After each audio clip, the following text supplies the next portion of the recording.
Samabay ka na kang. Okay? Ang basic lang po natin ngayon is barbers. So, ang barbers, ang magiging guide lang po natin is yung clipper. Yung clipper po is meron po siyang guider. Gina-guide, meron po siyang guide 1, guide 2, 3, 4, 5, 6, 7, 8. So, ang barbers po is guide number 2. Yun lang po yung magiging. May clipper po din tayo dito. Yung may clipper, kumuha ng clipper. Pag barbers, tanungin natin si client kung high barbers o low barbers. Meron po tayo kasi tinatawag na high-end and low-end. Pag high barbers, ang tinatawag noon 3x4. 3 dito sa side, 3 ang taas ng side, 4 dito sa likod. Yun yung tinatawag na high barbers. 3x4. And then, ang low barbers naman is 2x3. Tama yung sana ng 2x3 yung sa kanila. 2 dito sa side, 3 sa likod. So always, tandaan, mag-high. High barbers po ba o low barbers? 3x4 at 2x3. Meron yung yung high barbers, 3x4. 3x4. Okay. So, since yung buhok ni sir is mataas po yung, tandaan niyo pa nag-barbers kayo, dito kayo mag-base kung mataas or mababa yung barbers ni sir. So, ibig sabihin, mataas po yung barbers ni sir kasi mataas po yung nandito sa dulo. Okay? 3x4 ang nagugupit natin ni sir. Tapos, pag naghawak ng clipper, hawakan po ng clipper, kailangan po dahan-dahan po pataas. Hindi po siya bigla pong nag-barbers ka. Kasi pag once na na-barbers mo siya, nauka mo na siya, kakabulin mo na yun. Okay? Asan na si asawa ni ma'am? Present. Okay, nandito ka ma'am. Pagkakataon mo na. Pagkakataon ko na. Okay. Stay back pa yan. Hawak na. Yung dahan lang. Pataas. Number 2? Number din makita dito. So, mami, pumasok naman sa'yo. Ang clipper, Pataas. makikita po natin, pataas po. Pataas. Pataas. Kailangan po palabas. Hindi yung parang Palabas diin, lahat. hindi pa diin. Para pag paloob kasi po ang ginawa natin, mauupa yung buhok ni client, papunta po na siyang semi-kalbo. patay. Okay? Palabas. Palabas lang po siya. Para kayong ano po pagkatao? Ako mamaya mag-try sa anak ko pala. Yan. Makikita niyo po palabas. Palabas. Di ba masarap magpalabas, sir? Yeah. Palabas lang. Palabas lang po. Di ba pag Okay? Next. Sorry ma'am. Dito ka sa kabila. Baby ko taas ka muna. Tayo ka muna. Pag nag-ubit guys, meron na kayong guide kasi andito po yung taas no mohawk ni hair. Yun yung panaka-guide nyo. So ibig sabihin ma'am, eto lang po yung gugupitan mo. Pataas. Huwag pa ilalim ha. Pataas. Pataas. Pataas. Pataas. Sige. Wow, galing Yan, pataas. Okay, sige, pataas pa. Huwag mo lang ipaloob. Pataas. Oops! Naku. Naukaan na. Bigyan nagigil yung asawa. Nauka. Yun yung sinasabi ko, bakit lumabog? Kasi pumasok na yung clipper doon sa loob ng buhok ni client. Kailangan nasa labas Okay. lang talaga siya. Ang gagawin nyo po is, kailangan Parang smooth lang palabas pala lang yung po siya. kamay. Yeah, Parang kailangan- magaan din yung kamay. yung kamay mo is, para ka lang naglalaro. Oo, parang magaan lang siya. Sa mga lalaki, para lang nagbabate. Nagbabate. Diba? Kailangan pala magaan lang ang kamay. Huwag Kailangan lang dinidiin. po. Kinilig ka na naman sa Oo, hindi siya dinidiin. Kinilig na naman tayo. Pataas. Hindi sanay si ate sa diin-diin yan. Oh. Pataas, pataas. Diretso. Yan, pa ganun. O, yan. Nakikita nyo po, nauka na naman siya. Kasi hindi siya pataas. So, ibig sabihin, Gigil na gigil eh. ganyan lang po. Galit ah. Pwede naman kung ganyan. O, dahan-dahan lang po. O, ayan. Di ba nawala na yung uka kasi. Mukha na lahat. Nadidiinan ni yung misis eh. Ayan. Nadidiinan Diba? niya. Basta alalahanin nyo lang po. Pag nag-barbers kayo, palabas po yung clipper nyo. Palabas lang po. Okay? Okay. Sa likod naman po, so total, 3x4 naman, kailangan dito pumantay yung taas niya dito sa taas. So, ibig sabihin, hanggang dito yung taas niya. Payukuin si client, and then, pataas. Yan. Para Pwedeng mag-adjust. pumantay po dito sa Wow. pagka 3x4. Tama? Okay, 3x4. Ito po yung 3x4 high-end barbers. Wow, ganda. After po natin maggupit ng ating guide sa buhok ni client, kailangan po yung pamagpag. Ang pamagpag is Brush. comb, ano yun? Yung Brush doon. brush. Barber Barber brush. Huwag yung kamay. Okay? Tandaan lang po, paloob, palabas. Paloob, palabas. Paloob, palabas. Paloob, palabas. Okay? Sir, saan kayo lang natin ilalagay yung towel? Okay. Hindi po ba may towel tayo? Sa GC. Ang towel naman po for treatment lang. Pag nag-barbers po tayo, tissue. Tissue po para hindi po pumasok sa loob. Yung pamagpag mo ma'am para linisan. Okay, next. Ang gupit ngayon. So kailangan pag gusto nyo mag-evolve yung knowledge nyo sa gupit sa lalaki, kailangan mag-google tayo kung anong uso ngayon para alam mo, for example, pag pumunta sa'yo si client, kung gusto niya ng taper fade, gusto niya ng fade, gusto niya ng high fade, low fade, eh marami pong iba't ibang gupit. Taper fade, sa akin po, high fade. Mataas po siya talaga, tapos walang guide. So, taper fade, ito lang yung babawasan mo, and then, I-barbers na lang sir ng konting ano lang. hindi, para malaman nyo lang din kung may iba't ibang uri ng gupit. Ano tawag dito sa gupit sir? Taper fade. Taper?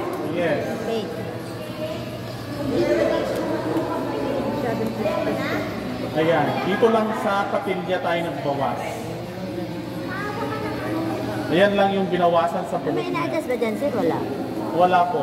Ayan. Wala. Ito lang po yung ginupitan natin. Ay, higit mo na. Taas, kailangan. Nag-aaral kami dito. Ang gugupitan lang po natin kasi dyan, dito sa side niya.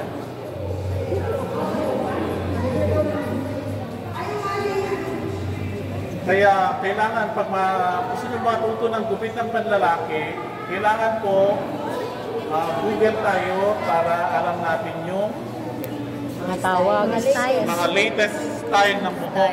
Latest pangalan ng mga buhok kasi may mga tubla, meron tayong excuse me anak. May mushroom. Sorry, pakunabi. Meron tayo, doon po yung medyo mataas. Taper fade. Paper. Fade. Anong size? Walang size. Wala. Paper plate. Ano lang? Number 2 po tayo mag-start. Number 2. Siyempre. Razor. Guide lang po, number 2 lang. Oo naman. And then, 0 po tayo. Ay, wala yung nakalagay sir. Walang guide. Walang Yan ang si Karen. Yan. Umpisa eh. Parang Hindi nyo pa kaya itong maging mag-0 kasi mamaya naukan nyo na siya. And then, makikita nyo po dyan yung line ng buhok. Susundan lang nyo po yung line ng yung buhok. kinugupit. pala yun. Sige, sige. Hindi pa tayo marunong gumamit ng ganun. Ang mga style po ng buhok, pag nag-umpisa tayo, wala, hindi pa natin kaya. Ayun. So, ibig sabihin hanggang barbers lang tayo or semi-calvo, skinhead. Yun lang po yung muna yung kaya natin. Sir, ginagamit pa ba yung ano? scissor, ang linis dito sa may table. Hindi. Yung scissor natin na maliit. Depende po. May design na po.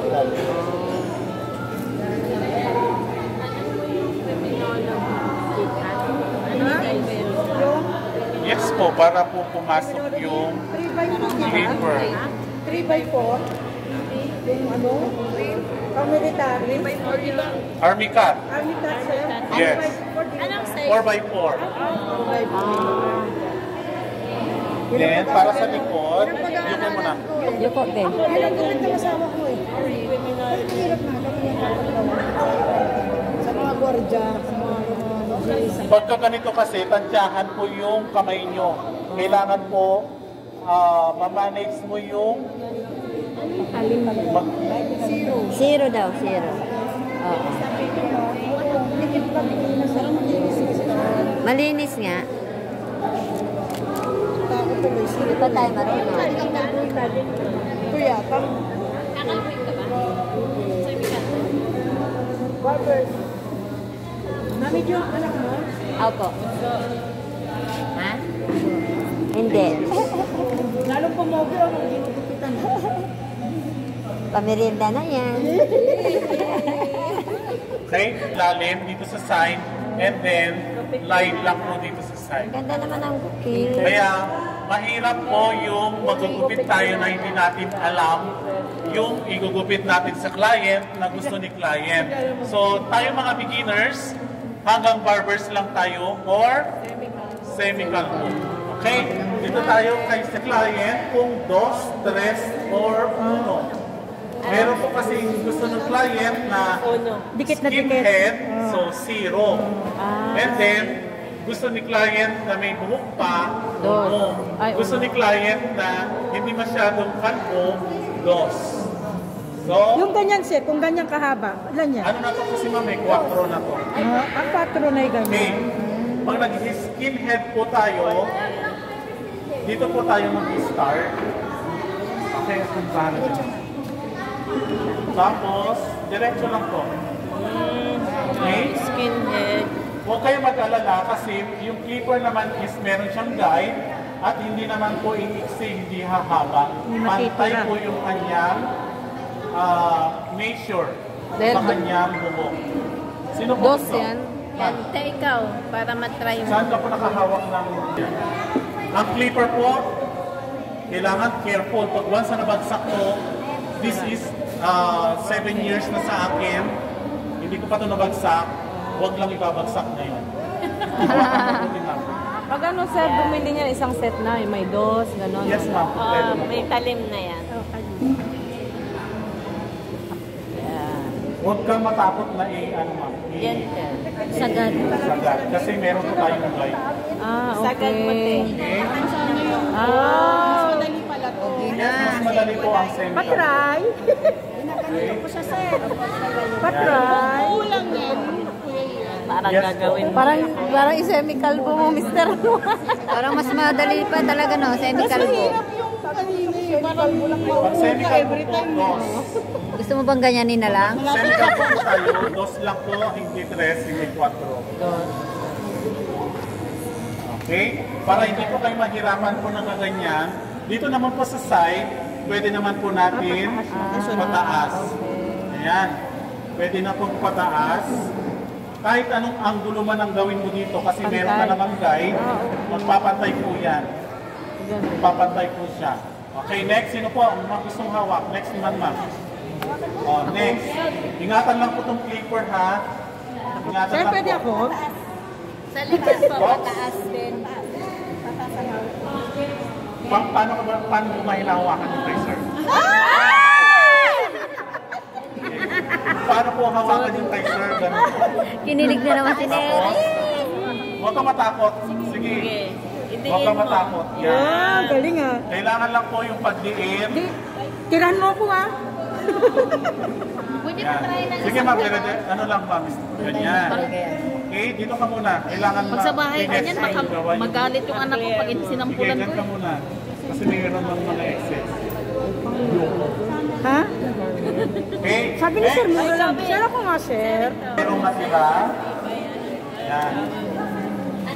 Iba for high. Hindi ito mauuka-uka, ma'am, kasi meron po siyang guide. Meron po siyang guider. Yan, pag walang guide po, mahirap talaga kasi yung pamagpag, ma'am, para hindi mainitas si baby. Saan na yung pamagpag niya? Pagpagan po ng buho, pagpagan po yung... Sir, tanong ko lang. Yes, ma'am. Pag po hindi na matalas yung ganyan, tinatapon na po? Hindi po, hindi na talaga, pag hindi na matalas po yung paper, hindi na po talaga siya. Magagamit pa Walang rin po napapalit, siya. sir? Walang Meron po pang palit, huwag nyo lang ipakasa. Once kasi na pinakasa, Ganun pa rin. naiiba na kanyang Lim. pagpagan. Yung ngipin niya. Sir,